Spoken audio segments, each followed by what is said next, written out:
Hello, I'm Bev Holden, and you're very welcome to Collaborate Live. This is the Clear Thinking Partnerships exploration of collaboration, and this is the fifth Collaborate Live in our series so far, where we've been interviewing people about their experiences of collaboration, what it means to them, how it affects the work that they do, and I'm delighted today to be joined by Christine Livingston. Hi, Christine. Hi, Bev. How are Hello, you're you? very welcome.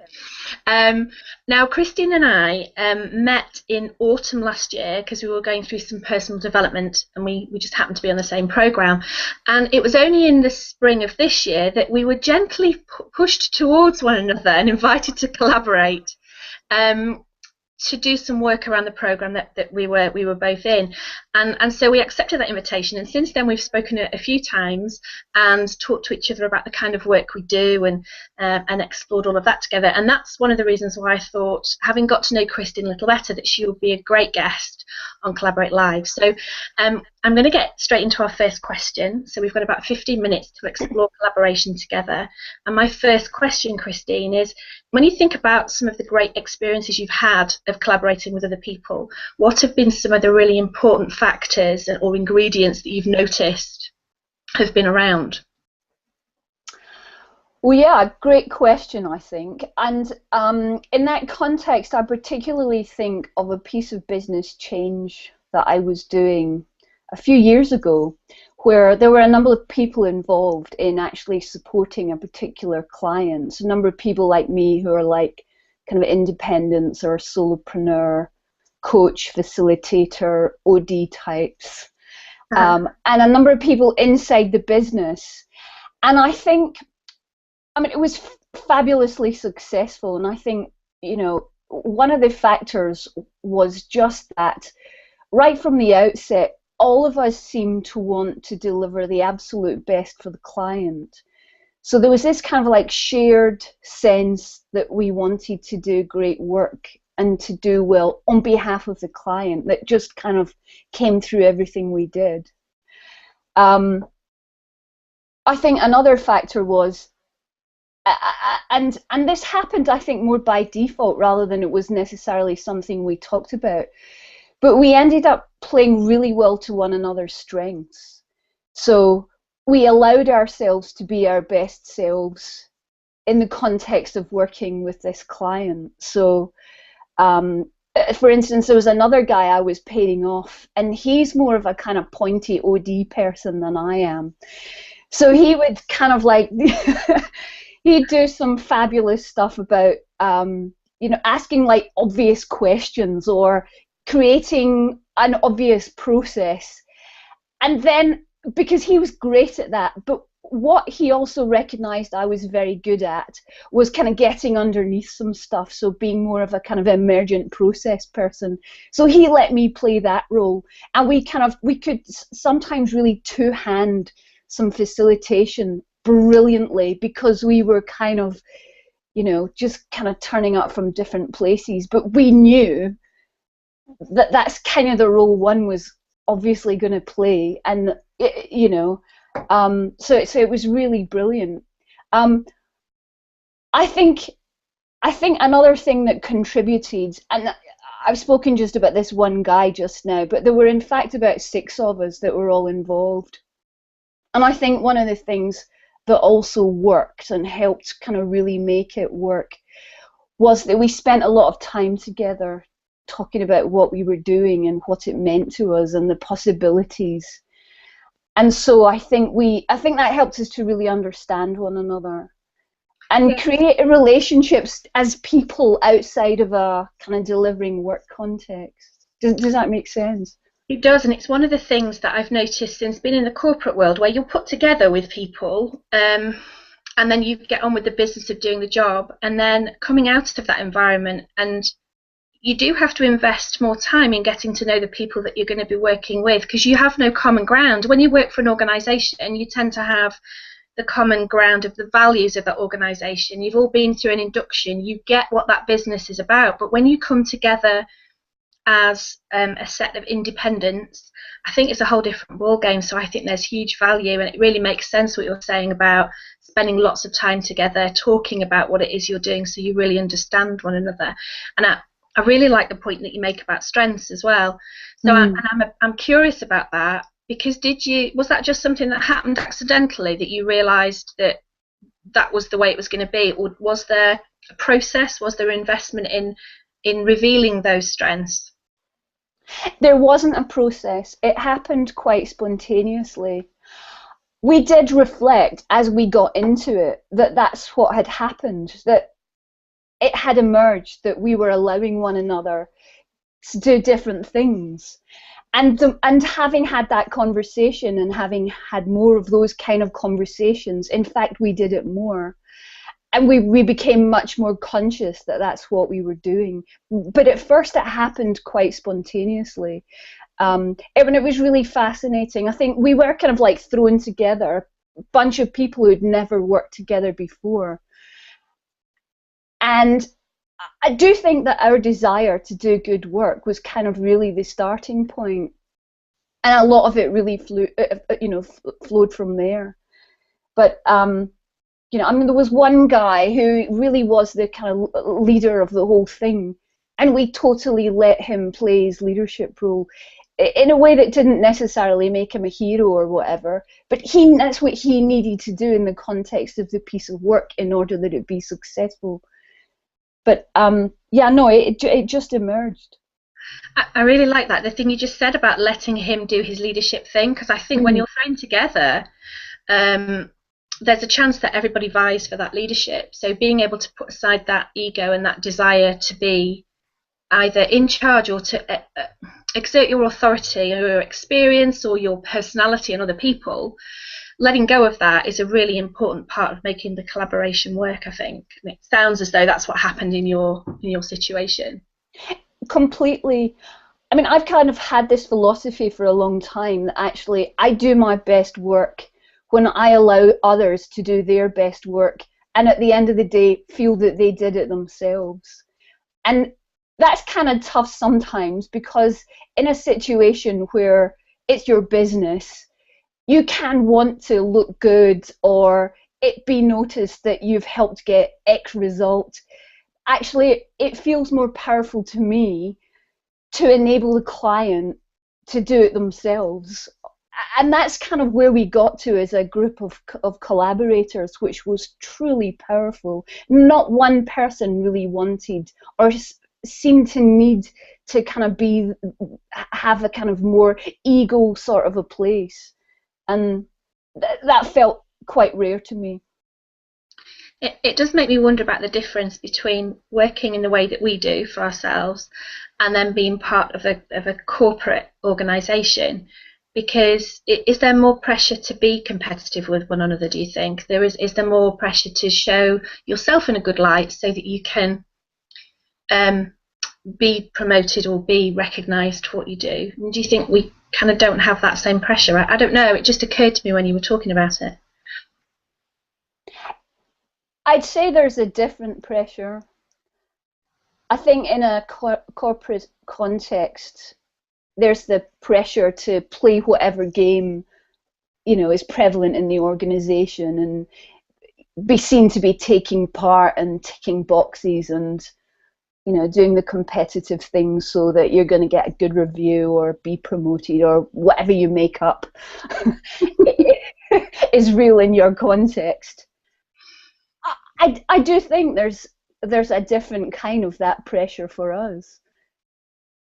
And I have seen it. I have done other pieces of work with other people where it's been quite clear that they've wanted to score points off me or make it very clear to a client that they're the most experienced person in the room or whatever.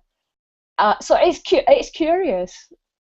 I think it's different. Definitely like what you said though about you do your best work when you allow other people to do their best and be the best version themselves, and I think that's a really important point as well. Can you tell us a little bit about the work that you do now and how working collaboratively plays a part in that and makes that a great experience? Well, my work now is primarily coaching, so I work and some of the people I work with are in a corporate context. Some of the people come to me as individuals. whatever, there's very often kind of some dilemma, some challenge that's kind of getting in the way of them being, in their experience, successful or whatever. And what I really help them do is get back to what's important to them, whatever that looks like for them. Okay. And to start kind of creating things from that place. So, you know, rather than kind of get too much up in one's head about creating this or that, actually, first of all, let's step back and get back to basics. You know, who really are you? Who are you when you're at best? And when you kind of let things settle in your life a bit, what emerges from that perhaps you hadn't first thought, or you're not allowing yourself to think because you've thought that external things were more important. So it's primarily coaching work I do these days. I mean, obviously I speak and write about some of the things around work that are important to me also. Yeah, did I answer your question there? Tell me a little bit more about how in that coaching work, and when you're in that relationship and that partnership with the individuals that you work with, how is collaboration appearing? What do you notice about that relationship that points at collaborative working, that points at some of the ingredients and factors that we would describe as being collaboration? Well, I think there's an element of collaboration in the coaching relationship itself, because in a similar way to the example I spoke of, both I and a client are interested in creating something fabulous together. We're creating some fabulous results. So, you know, there's a collaborative aspect to that. However, I see collaboration kind of coming into my world in ways that are outside of the direct client relationship these days. I mean, you mentioned one right at the beginning, you know, the kind of conversations you and I had from spring of this year, where, you know, we just kind of got on Skype a number of times and had some fabulous conversations about our respective businesses, what was emerging for us, and effectively peer coached one another over a period of weeks, even if we didn't put that label on it. I think I also have a mastermind group. I'm part of a group of, actually there are 5 of us in this group in total, from some of us from Europe, some of us from the US, and we kind of got together because we recognized that what we were doing was quite unorthodox. We were trying to create something in the coaching world that was a little bit out of the norm, that wasn't kind of commodity coaching that the corporate world, as the corporate world understands it. And we got together to really kind of support one another, really think about our practice and be bold in that practice. And we've kind of done fabulously well in that context. You know, some of the results over what is now a 3-year period have been fabulous to experience and to witness. So that's another way that I kind of really see collaboration playing out right now. And then a kind of final one I've got on the go at the moment is that another friend and business owner of mine is creating a coaching arm to her HR business right now. And her business is a community-based business. So there's kind of been a challenge to create a coaching business, but to do it in a community-based way. And I've kind of like helped her think about, and indeed get together, a small group of people. And again, in a collaborative basis, we've put some thoughts and ideas together of what that might look like. And I've got pretty far down the track in actually making it a reality. We've done it all collaboratively. That sounds great. I'm quite intrigued though. The thing that you said when you were describing your mastermind group, you were talking about, you realised that the way in which you were doing what you were doing was a bit unorthodox. Yeah. Can you describe that a little bit more for us so that people understand what you mean? Yeah, I more and more think that the corporate world has decided what coaching looks like and what kind of an intervention it needs to be. So typically, coaching looks like it's 6 sessions over this kind of period of time. And some businesses I have historically worked with have been quite prescriptive about what coaching will look like and expected me as a coach to just kind of fit in and play that game. And actually, my sense is that coaching is a much more powerful intervention than that. It's a much more powerful relationship than that. And for me, there's something about stepping out of, whatever box corporations want to put on coaching, and actually, instead of seeing I hate all the language like coachy and I want to create a relationship with the person in front of me that's going to get fabulous results for them in a quite unorthodox way, in the context not just of their business but of their entire lives. I'm kind of really interested not just in kind of teaching people to do X, Y, Z in order that they fit into a corporation, but actually to discover who they truly are when they come back to what's important about them. And then see what's possible when they start to live their lives from that place, which, I can't invent. That's kind of not in my gift, but I can support that kind of development and that kind of emergence. And so I really think that there's an opportunity in the corporate world, and in fact in the world in general, to sort of step out of a box that's come to be known as coaching and create really powerful relationships with clients that really make a difference. As usual, when I talk to you, I get really excited. Please say, but I'm conscious that we're keeping our conversation within a 15-20 minute window.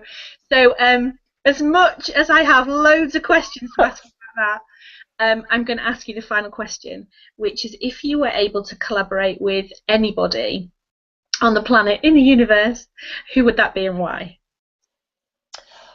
Well, the person I'd really love to collaborate with is a guy called Jonathan Fields. And I don't know if you know Jonathan, but he is based in New York. And I've been a fan of his now for about 5 years. He has a business background. I think he was a lawyer by training. And his story, very briefly, is that he got incredibly ill. And getting ill took him to a point of really asking what he wanted his life to be about. And that propelled him into a fairly entrepreneurial place.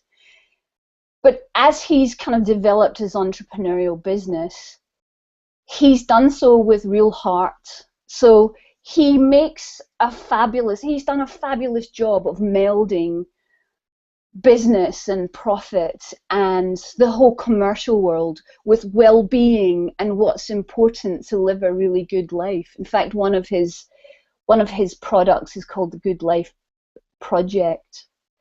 And he does some really fabulous stuff, but he does it mainly in the US. And it's crossed my mind on a number of occasions that, when he's doing his kind of big, powerful days in New York, I'd love to do a mirror image of it in New York, in London, and, just get a group of people together doing similar stuff to whatever Jonathan's doing in New York, but to kind of create a similar space for people here, because I do think that there's a real increasing opportunity for everyone, but certainly for entrepreneurs, to kind of like really pay attention to their business, but to do it from a more soulful, heart-centered, life-focused way. So yeah, that's why Jonathan.